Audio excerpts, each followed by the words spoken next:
So good morning, everyone. You're very welcome to our webinar this morning. So essentially, we're going to give you an overview of the Diploma in Strategy, Development and Innovation. I'm delighted to be joined by my colleague, Professor Pat Gibbons, Pat is the Programme Director of this programme, and he designed it many years ago in 2013. So it now marks 10 years of the programme this year. We actually have over 750 alumni, which is amazing for this programme. And it's probably one of our most popular programmes. We run it at the moment 3 times a year, which says a lot. And it's part of our MSc in Business Leadership Management Practice pathway.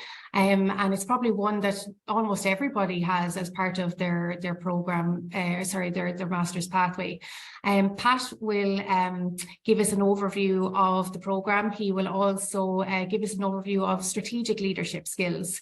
And then he will be joined by Richard Warner from John Sisk Son Ltd. So Richard is a past participant of the programme. He completed it in 2020. And he then went on to complete the Diploma in Organisational Change and Transformation, and just finished recently. He said he submitted his last assignment just last week for the Diploma in Leadership Development. So well done, Richard. So because Richard has completed 3 diplomas with us now, he will qualify later this year with an MSc in Business Leadership Management Practice. So thank you both for joining me this morning. I'm going to hand you over to Pat now in 1 second. So I would invite you to put your questions in the Q&A at the bottom of your screen. And when Richard and Pat have had their conversation, then we'll go through the questions and hopefully hopefully you'll get a lot out of their conversation, and anything else that's on your mind. You know, some of you are considering the programme, and you might be new to Smurfit Executive Development, and others who are already on the MSc pathway. So whatever questions you have, now is your time to talk to Pat and to Richard, because Richard has been there and he can, you know, he has experienced it all. So it'll be great to get his thoughts. So now I'll hand you over to Pat. Thank you. Thanks very much, Annabelle, and good morning, everybody. Hope everyone's well, and thanks for joining us this morning. And I'm delighted to be joined by Richard on this conversation. Before we get into that conversation, what I'd like to do is basically outline to you some of the skills that we're trying to develop in the diploma. And through that lens, I mean, I think there are really 6 leadership skills, 6 strategic leadership skills that basically permeate the entire diploma, and we try to enhance your skills in these areas. So, you know, why is strategy important? Let's kick off with that. Well, this guy is a guy who writes for Fortune magazine, and you know, as you can see, 12 years ago, 13 years ago, he wrote a book called The Lords of Strategy. And you know, and you can read the slides as quickly as I can read it out to you. But I would highlight, just as you get down to the end of that quote, he talks about strategies coming to dominance as the framework by which companies understand what they're doing and want to do, and the construct or the idea through which and around which the rest of their efforts are organized, eclipses any other change worked in the intellectual landscape of business over the past 50 years. So this is an outside observer of the strategy field. He writes for an eminent business magazine. He's seen a lot of developments in finance, in digital, in transformation, and so on. And yet what he's saying is, listen, strategy is really important because it is the idea around which the organization organizes itself and tries to relate to its environment. It's the construct, the idea through which the efforts of the organization are directed for success. So this becomes, you know, a really important thing.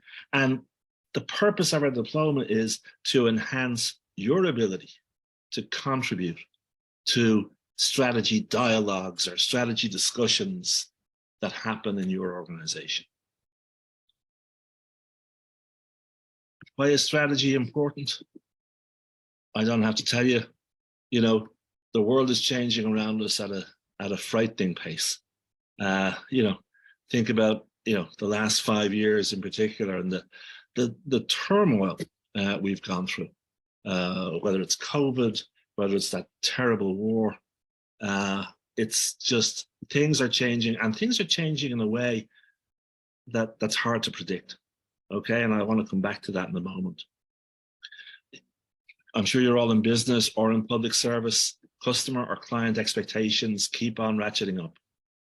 Okay, you know what we found acceptable 5 years ago, 2 years ago, a year, customer and client expectations are enhancing all the time, and our competitors are seeking to meet those enhanced client expectations. So we need to get ahead. There's always limited resources. So a key strategic question is, how do I have maximum impact with the resources that are available to me? And certainly for publicly listed and private companies, owner expectations continue to increase in terms of enhanced returns. So you know, grappling with these trade-offs is really critical in any strategy. So how does strategy help? We want to make the best choices possible, and we want to create clarity of focus, because we don't have infinite resources. We need clarity of focus. And the questions the strategy needs to answer are, you know, what are we trying to achieve? What's our aim? Where will we compete? How will we win? And how do we get from where we are to where we want to get to? And ultimately, what we want to deliver, given the fact that customer expectations are changing, we want to offer greater value for our customers or our clients if we're in the public sector domain. And certainly if we're in the private sector domain, we want to deliver greater profitability because owner expectations are increasing. So in a nutshell, you know, this is why strategy is important. These are the questions we need to answer as a result of developing a strategy. And ultimately the measure of success will be, do customers want us more? Do customers think we're delivering value? And do the owners of the enterprise, the owners of the company, the sponsors of a public sector organization, are they satisfied with the value we're delivering to them? So how are we creating value for clients, for owners, for sponsors? Becomes really critically important. Typically, we think about strategy as having a plan. I don't know whether she had a plan, but certainly when I was a lot younger, I used to like Madonna. And, you know, if you think about how Madonna has evolved, I think there's a really interesting strategy lesson here, that whether she had a plan or not, I think what Madonna's transformation over the decade shows that she has successfully adapted to a changing environment. And that to me is the essence of strategy. To what extent is our organization able to successfully adapt itself to a changing environment? And that changing environment may not be predictable. It may be difficult to predict. Things will happen which we couldn't predict. And how adaptable are we to those changes? And, you know, in a way, that's the thread through which much of the diploma is organized. So, you know, we talk about skills of strategic leadership. So it's the integrated application of both strategy and leadership. And through the diploma, I think one of the things that we challenge people to do is from the get-go to take the perspective of being a strategic leader, that you are the strategic leader. The case study method is used extensively, and we use the case study method to put you in the position of the strategic leader, where you have to think about what you would do in the situation that's presented to you. So what would I do here? What rationale would I have for my actions and decisions? How might I bring people along with me? And these are decisions that you face every day. These are issues that you face every day. And what we try to do during the diploma is enhance our skill level in doing that, thinking through, enhancing our judgment about what options do I have here? So what would I do? How would I rationalize that action? How would I explain that action to superiors, to my colleagues, to my direct reports? And how might I bring people with me in the decisions that I've made? So really the 6 key skills that we try to develop throughout the diploma are the 6 you're going to see on the next 2 charts. Okay, so we have 3 on one and 3 on the other. And this comes from a paper in HBR in 2013, but it has sort of really informed my design of the program. And that design has changed over the years, and the materials have changed over the years, but the fundamental principles and the fundamental, if you like, skill set remains the same. How do I enhance my anticipatory skills? How do I think about the future? What ingredients have I got to think about how the world is changing around me? How do I enhance my vision? How do I enhance my peripheral vision?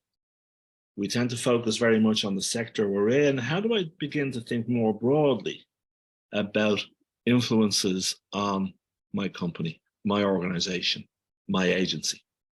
What are the things I need to be thinking about? And certainly in a private sector environment, we speak about, what can happen as you advance upwards in the organization is you lose touch with customers, suppliers, and so on. So maintaining those touch points with customers and suppliers is critically important.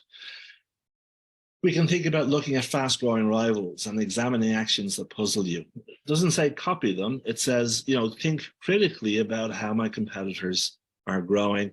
How are they growing? Maybe they have a different risk appetite to the one we have, and that's fine. But be conscious of how our competitors are changing. Naturally, think about customers you've lost and figure out why. I know of one, I worked with one company recently where, the company was being acquired and they had 40% market share and they thought they were doing really well. And 40% market share, let's face it, is doing really well. And the acquiring company asked the senior management, so how well are you doing? And they said, we're doing great. We have 40% market share. And the acquiring company said, well, what's happened to the other 60%? And the acquired company management was saying, well, those 60% won't buy from us. They're not interested in our products. Our products are more heavily engineered, higher quality. And the acquiring company asked them, how do you know that? And the acquired company management didn't really have good evidence for that. And so part of the transformation effort was to increase their market share. So thinking about customers you lost and trying to figure out why. And naturally enhancing our peripheral vision, trying to attend conferences, events, and other industries. One of the things that, people can have problems with is challenge. And it very much depends on the psychological safety that exists in your organization. But, getting at root causes of issues, getting at root causes of problems becomes really important. So the application of the 5 whys. Mr. Toyota, who actually unfortunately passed away recently, used to ask the 5 whys. He said, if you ask the why question 5 times successively in a row, you eventually get to root causes. The next 3 points here are really about thinking about the assumptions we're making in our strategy. And it's not the assumptions we write down necessarily in terms of, the euro sterling exchange rate will be X, interest rates will be Y. It's not those assumptions. It's the tacit assumptions that we hold about what are the appropriate customers to serve, what are the appropriate distribution channels, what's the appropriate way of doing business. It's those types of assumptions that we need to surface and ask, are they still relevant in today's environment and in the environment that we're likely to face in the future? You're going to be exposed throughout the diploma, you're going to be exposed to data in the cases, tables, and so on. And we want to try and help people interpret that data, okay? So when you're thinking about ambiguous situations, don't drive out the ambiguity. Ask yourself, what are the alternative interpretations I could make about this data? What's this data telling me? What are the signals this data is telling me to inform our decision-making? And that decision-making then becomes important. And there's a whole module on top management teams and strategic decision-making in our diploma. Decision-making is the thing that separates the executive from everybody else. The executive makes decisions. So how do we enhance our ability to make decisions? Again, what these gentlemen say is maybe reframe binary decisions by asking what other options we have. And this to me is absolutely vital. And if there's one thing you take from this webinar, think about the following. The best decision you can make is strictly a function of the quality of the alternatives you're considering. Because it's the quality of the alternatives you're considering that will lead to a choice. You're making a decision, it's a choice among alternatives. So the quality of the alternatives you're considering becomes really critically important. So generating those alternatives in many ways is analytical, but it's also creative. And I would not want to diminish the importance of creativity and strategy, the ability to outthink the competition, to outwit the competition, really important. And creativity has a critical role in that. Once we've made our decision, how do I get people behind me? So, communicate early and often to avoid no one told me, no one asked me. Curiously, reach out to resistors directly to understand their concerns, because the resistors might have something to say which I didn't think about. And finally, learn. And this one, sometimes when I'm teaching this in the diploma, people sort of think about this and wonder, is it really important? And I think, like decision making, ongoing learning in the organization, this is learning on the job, is absolutely critical. And we speak in the first module when you come and join us about, how do we design after action reviews? How do we design pre-mortems? How do we design pre-parades? A pre-parade happens when you anticipate great success. A pre-mortem, how do we avoid failure? So, very important to learn. And I think 2 quotes I want to leave you with. One from Jack Kennedy: leadership and learning are indispensable to each other. And I think the prompt, the motivation for saying that is that the leader is leading the organization in a rapidly changing environment. So we have to learn. And the reason we have to learn, to quote from Jack Welch, the legendary leader of GE, the ultimate advantage lies in an organization's ability to learn and to transform that learning into action. And I think he says that because, again, the world is changing around us, and we need to be able to adapt. As I said earlier with Madonna, it's the successful adaptation to a changing environment. And those adaptations are based on learning about, are our assumptions correct? Do we need to change our assumptions? Do we need to change our approach? And how regularly do we need to do that? So that's the sort of, if you like, coverage of the diploma. As I say, one aspect of the diploma that I would emphasize is it is highly interactive. There's a wealth of experience in the class. Everyone in the class brings a wealth of experience, a wealth of expertise, a depth of expertise. And one of the things we try to do in the sessions is to ensure that that expertise is surfaced and that different perspectives on issues are heard and debated. So that's the end from me. And now, Annabelle, I think will we lead into our discussion with Richard? Or are any questions to see that people... So there's no questions yet, Pat. So if you want to stop sharing your slides, and then Richard will come onto the screen then, and you can have your chat. Yeah, so...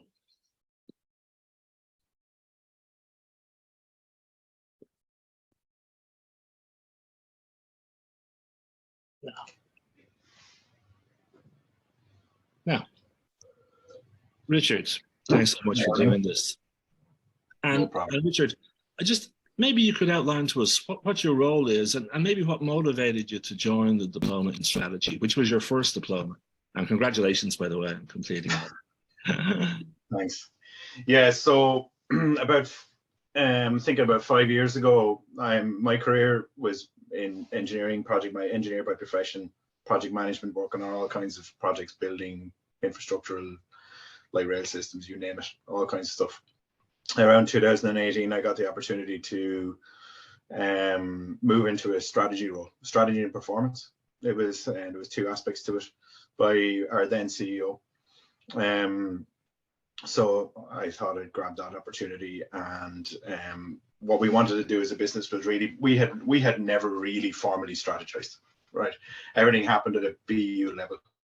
So plenty of people are very competent at running businesses. You know, the company has about a dozen businesses, just you know, ballpark.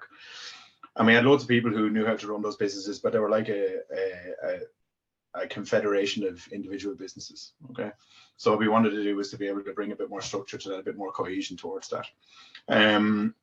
So we started on the strategic journey. We engaged a consultant, started with that, you know, probably a little bit playbooky, playbook, if you know what I mean, the kind of thing that you're going to get from a consultant. Wasn't really tailored. It was tends to be a boilerplate solution.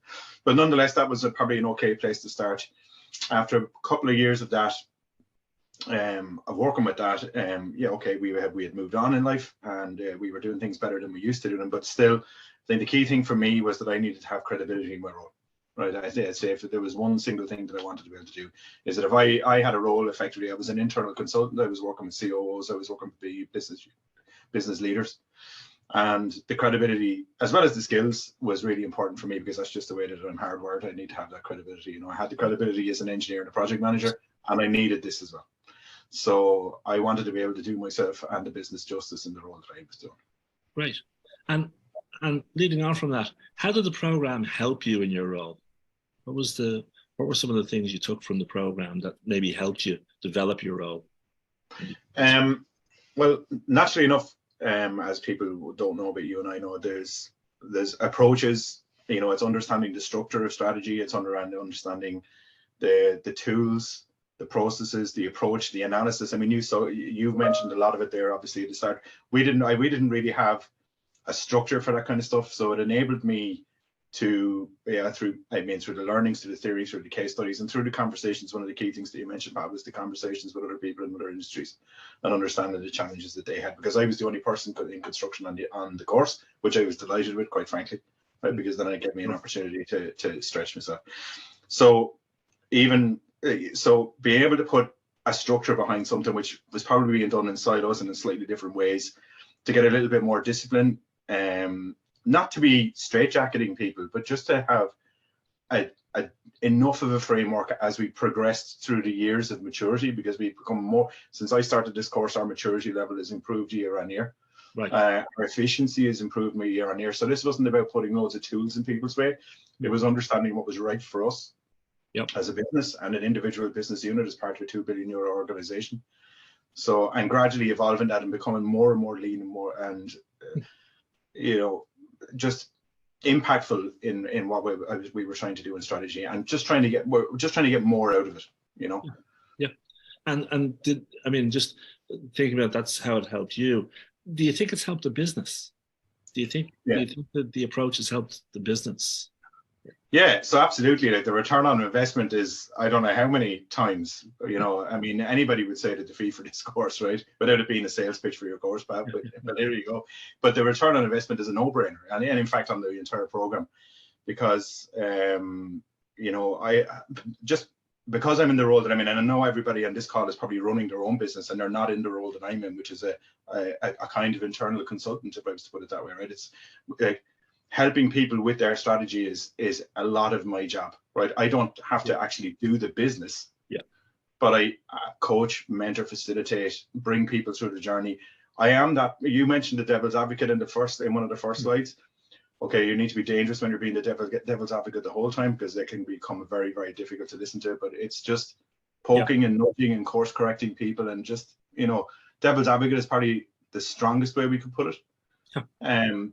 But certainly I've got more insights into having a more harmonious and non-conflicting strategy across all of these businesses. And the other thing is, Pat, we never had vision, mission, values, or purpose before. We didn't really understand those. And we had values, but, you know, it's given, we now have a better North Star to work to, you know, and we know what's right for it. We know what's going to support that, and we know that what things that people might have done in a silo in the past that now we need to make a decision: do we do that or not do that anymore? Right. Thanks, Richard. Maybe if I could switch slightly to maybe your experience on the program, and I'm sure people who are tuning in are thinking, well, I'm thinking of doing the program, probably been away from academia, school, education for a while.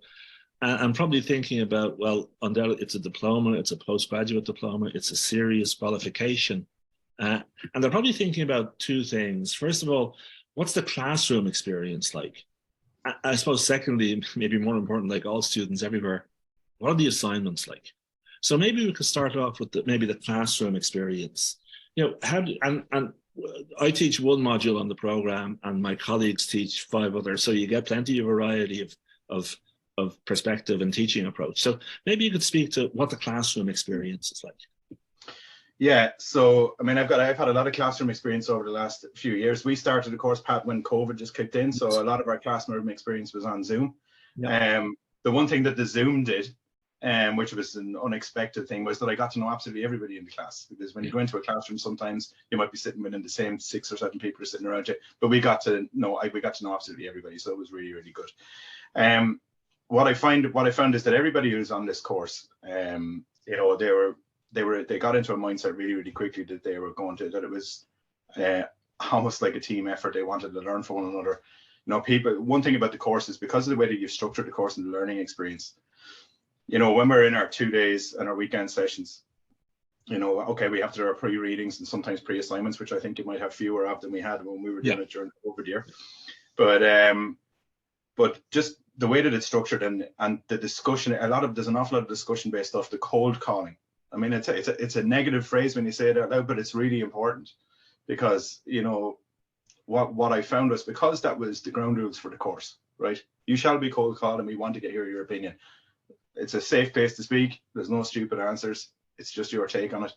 And you really get some great insights to people's problems, because they're generally relating things back to problems as well as just the case studies. And it's a really kind of team effort, if you know what I mean. It's not like sitting in a classroom. I mean, what I was delighted about was there's nothing, I guess, that bugs me more than just sitting in a classroom and just being smashed through PowerPoint presentations the whole time. The amount of interaction in the course is brilliant. You know, it's not just taking notes. In fact, we never took notes. I never took notes, as it turns out. And it's just that experiential learning through the case studies. Really like that, and through the discussion piece. Yeah. So that might be new to a lot of people who are just used to, you know, head down, loads of theory, put it down on a sheet of paper, submit an assignment. You know, I mean, there's marks going at the end of the day for your class participation, and I think that's a positive, because I prefer to get marks for something like that. Yeah. And you know, don't be a shrinking violet about it, is what I would say. Yeah. You know, and you get an awful lot out of the course. It's really, really good that way. Yeah. No, I have to say, I mean, my experience has been, and our class size is, you know, 25, 28 people. That's it. Variety of different backgrounds. As you said, Richard, that you were the only person in the construction industry. You get an amazing variety of perspectives on different issues, different problems, what's going on in the world, and how different companies are addressing that. The assignment issue, Richard, how do you know? What were they like? And, you know, like in general, were they manageable? Were they very academic? Were they, you know, how did the assignments work? Yeah, so there was I think as you might, I saw you nodding your head earlier there. So there might be less in, and maybe it was a result of COVID. We had an awful lot of pre-assignments from Module 1, which was a lot of reading, which is great. I enjoyed the reading, really good quality stuff from HBR, and like, you know, forced you to put your thinking hat on, you know, doing the pre-module assignments, you know, before you even go in to get your first lecture was really interesting. I found in Module 1. Quite enjoyed it. You know, so look, there is a bit of effort in that. There's no two ways about it. Like, you know, if you want, it depends on what grade you want, right? If you want a pass mark or a 2-1, then okay, it is literally like it was back in uni when you were doing your primary degree, if you did your primary degree. You know, you will get out of this course what you put into it. And I know that's a bit of a cliche, okay, but it is manageable. If you want to get first class honors, you're going to have to put in some hours. I know there's a guideline for the amount of hours that you put into each module. It's written in every module pack.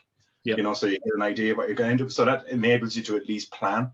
You know, it is manageable. Absolutely. Are you going to be spending some weekends at it? Absolutely, you are going to spend a few weekends at it. You're going to be spending some nights at it. But that's what you want to get out of it. I mean, this is, like you say, Pat, it's a professional diploma. So, and it's a detailed subject. There's no two ways about it. It is a detailed subject. There's a lot to learn. There's a lot to be learned from case studies and other people's good practice and mistakes. Yep. But it's manageable. It's interesting, is what I would say. If you're into this kind of stuff and you're running a business, like you're gonna enjoy it. You know, so I guess the hard work is offset by, I think, what you will get out of it in terms of enjoyment and applicability to your business. So one of the things we try to do is, you know, provide you with, as you say, it could be a pre-assignment, there's pre-reading to do before you come on the module, and, you know, your ability to contribute is going to be a function of how familiar you are with that pre-reading and so on. And there is an onus on people to do that. And you get a hell of a lot out of it if you're familiar with the material, and you can have those high quality discussions with your peers.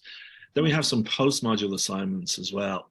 And some of those we try to make as practical as possible or as applicable as possible to your business. Did you find that you were able to use any of the post-module assignments in your role, or they stimulate you?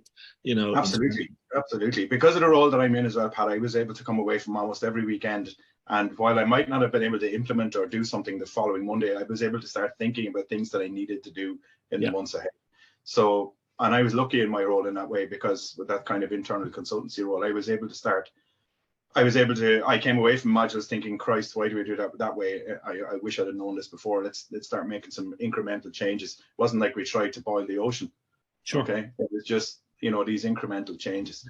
So I had key takeaways from every module, but I was lucky in that regard. But I guess people who are running their own businesses would have absolutely come away from every module. And there's nobody going to come away from the module. I guess the only thing that I could say is nobody's going to come away from a module and do things exactly the same way as they did before. Right. They're definitely going to be the cogs are going to be moving, and you're definitely going to start thinking differently. Yeah. And it is a change of when you're reflecting and you're more reflective about what you've covered, it will change your mindset on a lot of stuff. Yeah. Thanks, Richard. Maybe a final question from me is, we have some people tuning in, they're thinking about doing the program. What advice would you have for someone who's contemplating coming on the program? What would you say, Vincent? Yeah, so look, if you're in a business leadership role, and I'm not talking about necessarily running a company, even if you're running a part of a company or something like that, or a department or a division, I honestly think that and I'm coming from my own experience, and even seeing other people in our organization, like ultimately this will help you execute better. So it is going to be outside your comfort zone. Strategy is this. It seemed, for me, it had this mystique associated with it before, right? That will become dispelled really, really quickly. So, and you'll be able to turn it into affirmative action. I think if you're looking to grow a business, and particularly if you're working in a really competitive environment, or you're just struggling to get the results that you want, or even if you're it doesn't matter what kind of a business, in particular if you're in a startup or something like that, or in a smaller organization with great aspirations, it's about just embrace the challenge that it's going to give you. It is going to be a challenge. There's no two ways about it, but there's so much to learn. There's great plays to be got from your classmates. I would say that the faculty is very, very good. The diversity among the people who are going to be lecturing you as well. It's not the same faces every week. It's really interesting stuff. It's good challenges, different styles. I think it's there to be enjoyed. Like I say, I'm a little bit different. I'm a bit of an academia junkie. I've done loads of stuff. Yeah. So, but I understand the challenge of going back. I remember when I did my first postgrad, it was a challenge. But within 30 minutes, you'll be at ease. So I would say hold no fear about doing the program. It's a really inclusive program. The support is there. Your classmates will be really supportive. You'll grow your network. And I know it's a bit of a cliche as well, growing your network, all that kind of stuff, but you will, it's really important. But what's really important is that it'll be a diverse network. It won't be the same old construction guys in my case, talking about the same old construction stuff. So I really enjoyed that. I loved that. And I've stayed in contact with so many of those people since, and it's really, really good. Oh, no, I have to say, I'm not just saying this, but I've been teaching on the program for, as you say, 13 years, as Annabelle said. We've had fantastic groups. It's been great fun, engaging, teaching, and there's a great atmosphere in the classes. And we've been really lucky at that in a way. But it's been, every group has had its own distinct character, and it's been a real pleasure to teach it.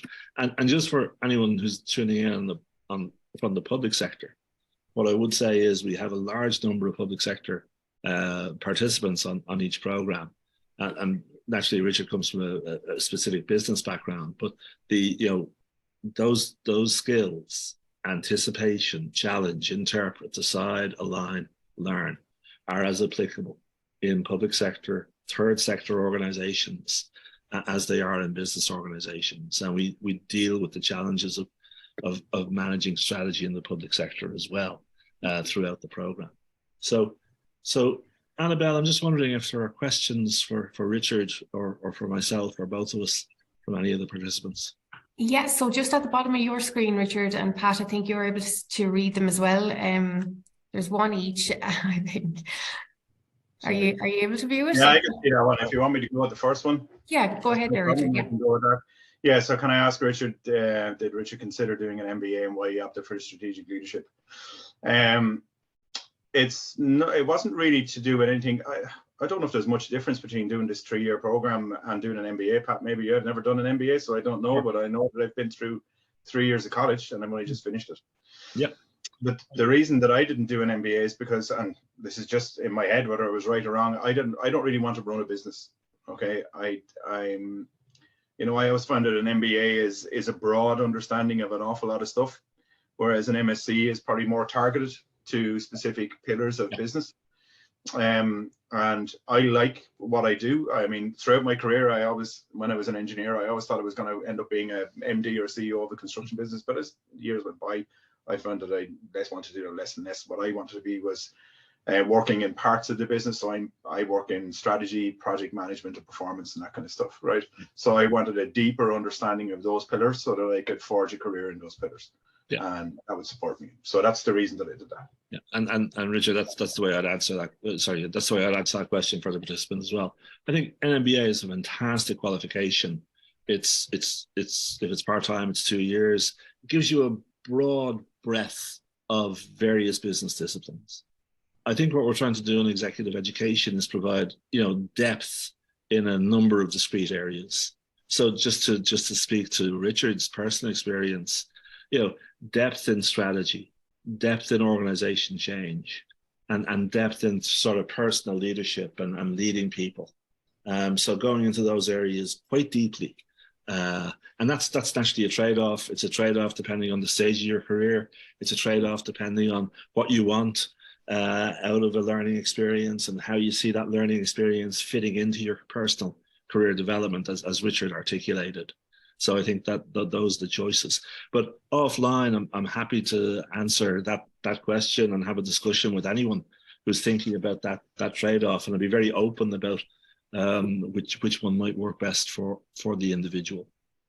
Sorry, Annabelle, can you? I can't see the question that was directed at me. Just. Yeah, no problem. Just to build on that as well, I suppose the people in the classroom would be a huge one too. The Diploma in Strategy Development and Innovation, because it's a Financial Times world ranked program. So we're part of the world rankings. We're #1 in Ireland. And oh gosh, I can't remember. I think it's number 26 in the world. So in order to maintain those rankings, it's all about the people who are in the classroom. So you have to have, if you have a primary degree already, as Richard said, then you have to have at least 5 years middle to senior level management experience.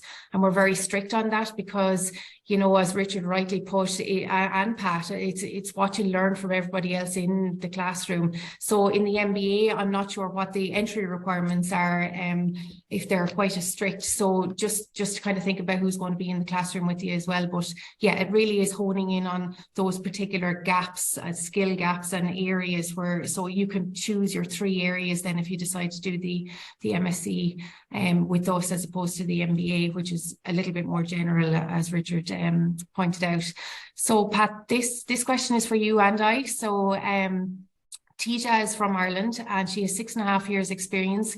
She's confused whether to have a full-time MSc in strategic management in 2023 or wait a year to be eligible then for our diploma in strategy. Would you share with her how experience varies between the MSc and the diploma? Yeah, I would think our MSc program is largely directed at individuals who are perhaps fairly close after completing their undergraduate qualification, and the profile of people in our diploma in strategy is quite more mature, more experienced. Naturally, MSc in strategy is a year-long full-time program, so it's very in depth and very specialized. Whereas ours is tailored more to the working executive, who is perhaps slightly more time limited availability. So that to me is the trade-off. I think it's the profile of the people around you that's going to differ. Content both is fantastic. Okay, I see a question from Kieran. Do the assignments have to be linked to the business you are currently working in? Let me just give a nuance there. Normally, a lot of the assignments are based on, how would you apply this to your current business? How would you apply this to your current organization? How does it work? Not all of them. Some of them may be more reflective of the material you've covered in a particular module. However, if there is any, I just want to reassure people, let's say someone is between roles, and in the current environment that can happen. If you're between roles, you could speak to a previous employer, or we can come up with an alternative assessment for you that's designed for your situation. So I want to reassure people that, for whatever reason, if one can't do an assignment in a particular organization or whatever, and that there are options available in terms of assignment design and evaluation design that we can offer. And of course, sometimes there could be significant confidentiality issues, and we can accommodate that too. So I just want to reassure people about that. Pat, I'm just thinking when we have you here as well, it might be a fitting time to say, that you did design this strategy to program in partnership with your diploma in organizational change and transformation. And Richard has done both of them. So, one looks at formulating the strategy and the other one looks at executing. Just if you want to maybe talk about those. Yeah, I think they're the sort of a yin and yang type, if I could use that analogy, that really as you say, the diploma in strategy is quite, I'd call it analytical. It's very much, analytical tools, frameworks to think, and so on. And particularly in the formulation strategy, in terms of thinking about what are the actions we might take, what strategy might we develop, how do we contextualize that strategy around purpose, mission, values. So that's, to a certain extent, quite analytical. The Org Change Diploma is analytical as well, but in maybe a slightly different way, and really emphasizes what are the organizational levers we have to influence people, to design organizations, to execute a particular strategy, to develop a culture in the organization, or perhaps to change a culture in the organization that would facilitate enhanced strategy execution. So, as I say, they're like a yin and yang. I think they complement each other really closely. And Richard might say a few words because he did them, strategy first, then it's a nice funnel actually when you think about the three: strategy formulation, strategy implementation, and then how do I lead? What was his third diploma? Was leadership development. Sorry, Richard. No, that's absolutely right. When I did the organizational change and transformation diploma, I began to realize why things that I tried in the past never worked.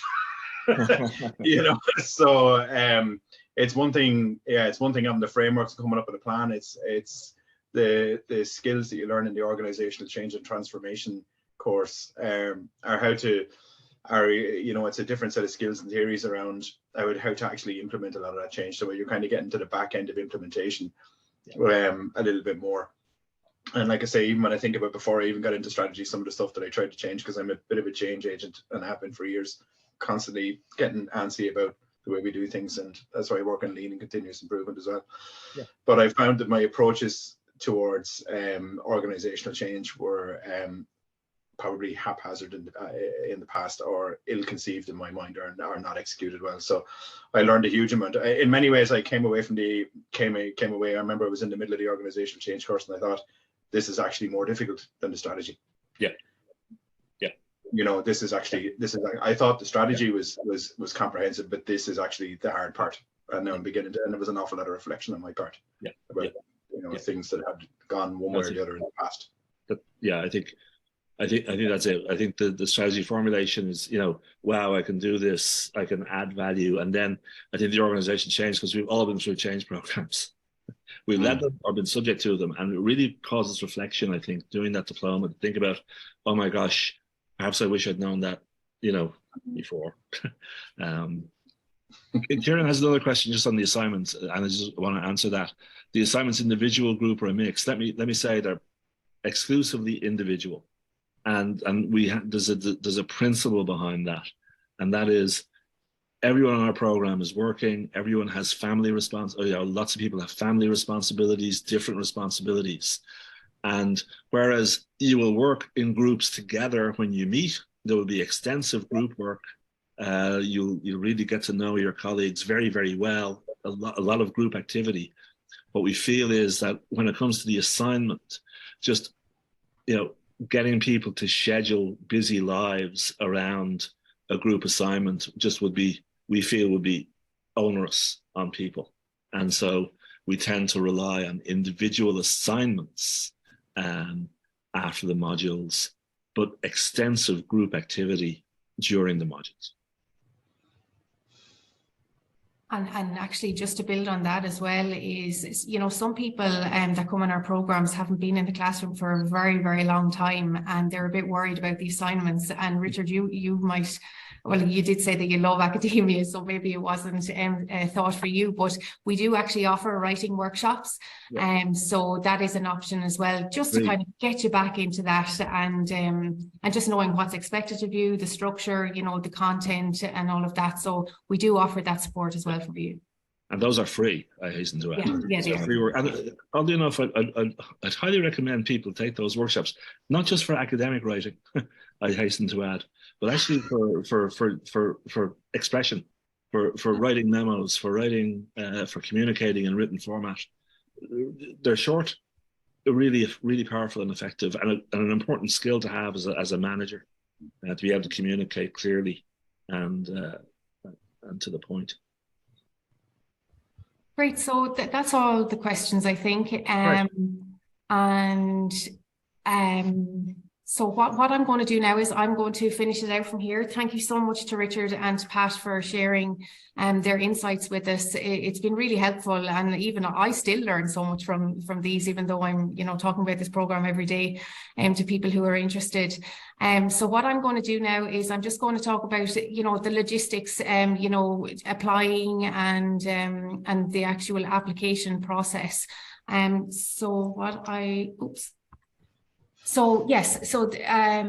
It is 6 two-day modules, so that it starts on the 4th of May. So it begins in May and it will finish then in January next year. So it's essentially 9 months in duration, but you're here on Fridays and Saturdays. For module 1, you will be here for a half day on a Thursday, and that's to meet your class, but it's not just orientation, you really do get straight into it. So we do encourage that everybody comes to every module because, as Richard said, it's experiential, and, Pat and Richard alluded to the fact that you learn so much from everybody else in the classroom as well as the lecturer. Once you've done the diploma in strategy, development and innovation, you can do it as a standalone diploma, but some people decide to go on and do 2 other diplomas and then qualify with the MSc in business, leadership, management, practice. These are the other options if you do decide to do other diplomas as well as strategy. And I'm delighted to say that we are going to be introducing a new diploma later this year called the Diploma in Digital Innovation and Transformations. That's very exciting. And we will have a whole launch around that. So, you'll see it on LinkedIn and on our website. So each of our diplomas are 30 credits. They're level 9 on the NFQ framework. And if you do 3 of them, then it's 90 credits, which qualifies then at its master's level.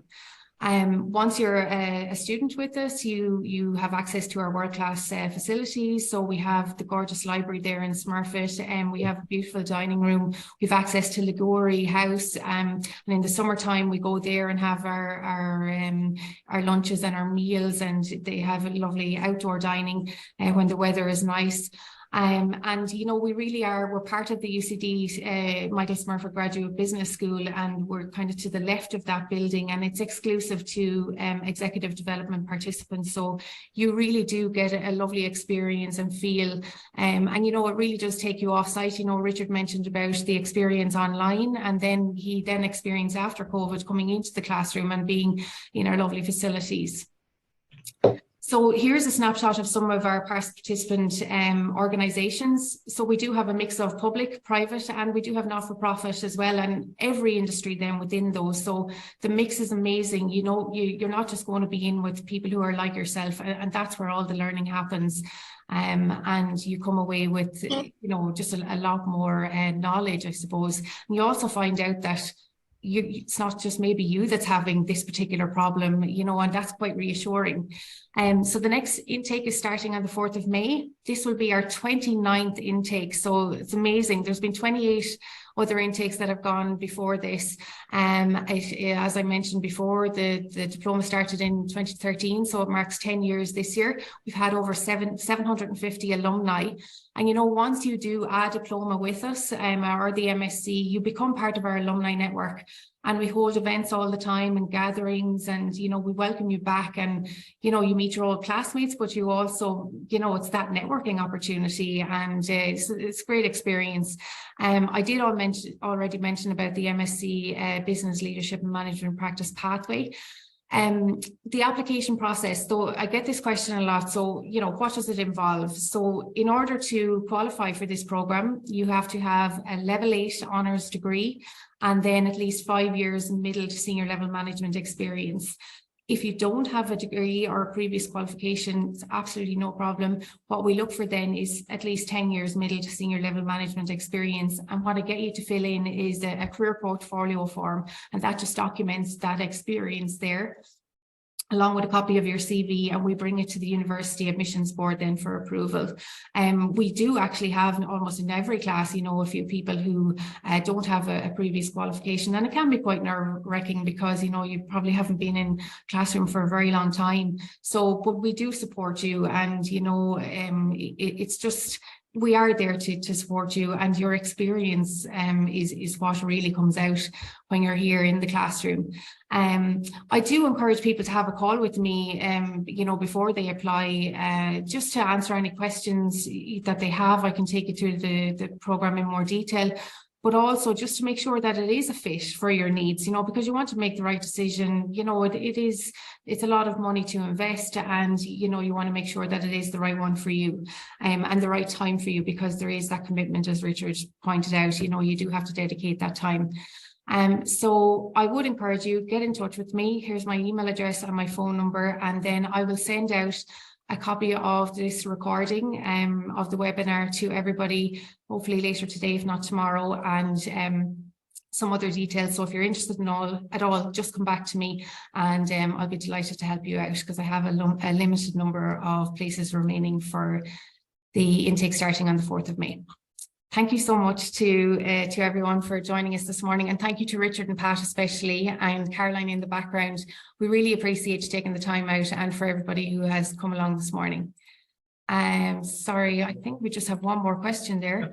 Will there be another intake for the course? Yeah, there will be another intake later this year in the autumn, probably October, November, December time. We're not sure yet, but there definitely will be, yeah. Great. Thanks a million. Thanks, Annabelle. Thanks so much, Richard.